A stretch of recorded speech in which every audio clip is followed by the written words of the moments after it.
புலி 8 அடினா குட்டி 16 அடின்னு சொல்லி கேள்விப்பட்டிருப்பீங்க. பட் இந்த ஸ்டேட்மெண்ட் ப்ரூவ் பண்ணி காட்டினவர் தான் நெய்மார் ஜூனியர். இன்னைக்கு இவரை பத்தி கொஞ்சம் தெரிஞ்சுக்கலாம். 1992 பிரேசில்ல நெய்மார் ஜூனியர் பிறக்கிறாரு. என்னதான் இவங்க அப்பா ஆல்ரெடி ஒரு ஃபுட்பால் பிளேயரா இருந்தாலும் அவரால் தொட முடியாத ஒரு உயரத்தை தான் பையன் சாதிக்கணும்னு ஆசைப்பட்டாரு.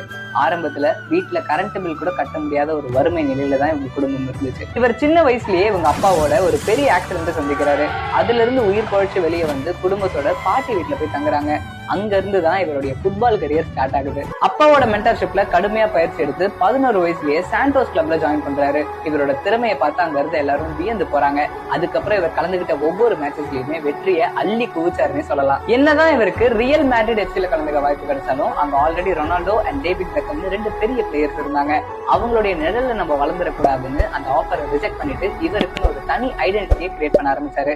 அதுக்கப்புறம் இவருடைய புகழ் உலகம் முழுக்க பரவுது. 2012 பேங்க்ரப்சிக்குள்ள போனவர் வெறும் 5 வருஷத்துல most expensive player of the இயரா மாறினது மட்டும் இல்லாம தான் சம்பாதிச்ச பணத்தை நிறைய குழந்தைகளுக்கும் மக்களுக்கும் கொடுத்து உதவி பண்ணாரு. அண்ட் இன்னைக்கும் one of the top player லிஸ்ட்ல இருக்காருன்னா அது சாதாரண விஷயம் இல்ல. இந்த ஸ்டோரியை உங்க ஃப்ரெண்ட்ஸ்க்கும் ஷேர் பண்ணுங்க, அவங்களும் தெரிஞ்சுப்பாங்க.